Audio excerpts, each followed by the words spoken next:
Hello, student, and welcome to the course Urban Rail Transit Tracks, Stations and Yards.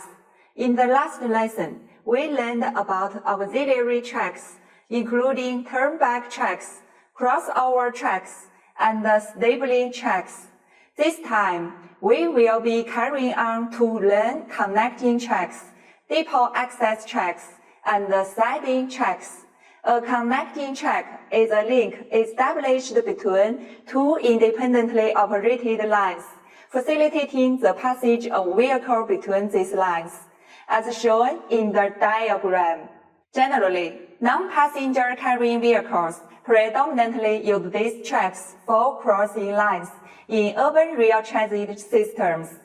The purposes of connecting tracks include providing a pathway for trains to switch lines, meeting the need for sharing vehicle resources within the network, facilitating the use of inspection of engineering vehicles for line switching, fulfilling the operational requirements for crossing between different lines, transporting vehicles and other large equipment, and occasionally serving as a track for train switching when necessary.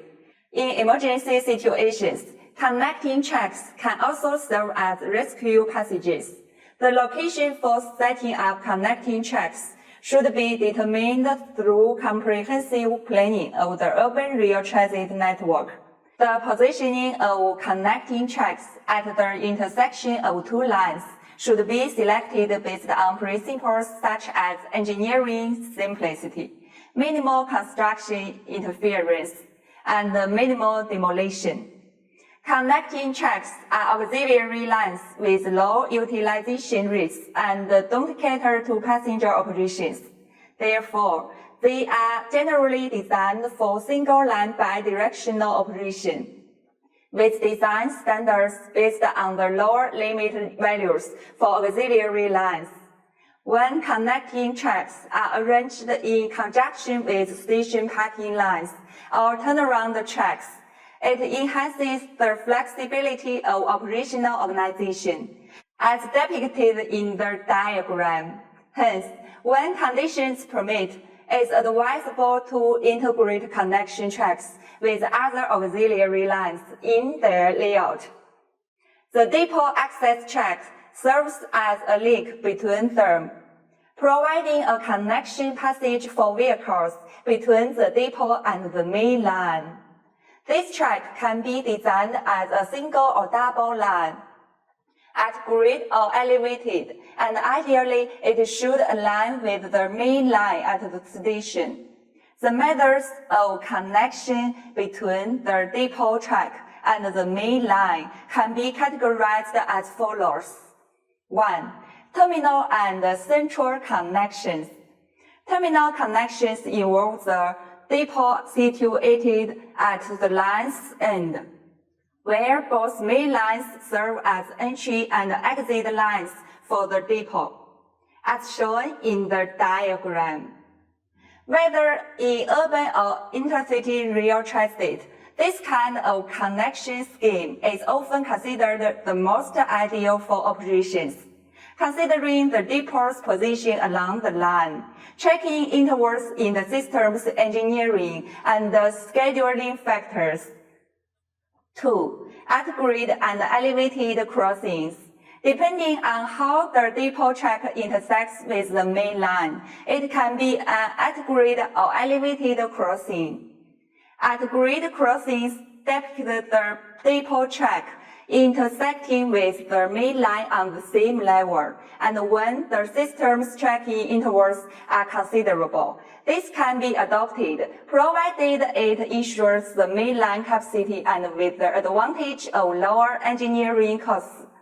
Elevated crossings show the depot track crossing over or under the main line, resolving conflicts between incoming or outgoing trains and the main line. These are suitable for scenarios with smaller system tracking intervals, but involve high engineering costs. In summary, when the depot track intersects with the main line, an elevated crossing is preferable. However, under conditions ensuring the fulfillment of future line capacity and operational requirements, an anti-grid crossing can also be considered to reduce engineering costs. Siding check is one of the safety measures for train operations, designed to prevent conflicts between trains entering or leaving a depot track or a reversing track and trains on the main line. Without permission, this safety feature ensures the safe and uninterrupted operation of trains on the main line. The length of a safety line is generally no less than 40 meters. To enhance the safety of trains entering the safety line, the longitudinal gradient of the safety line is typically designed as level or with a downward slope, not exceeding 3 per 1,000 within the buffer stop. This design minimizes the risk and ensures the safe movement of trains entering the safety line. Okay, that's all for today. Through this lesson, we should understand the connecting tracks, depot access tracks, and the siding tracks, all of which are auxiliary tracks. Thank you for your attention.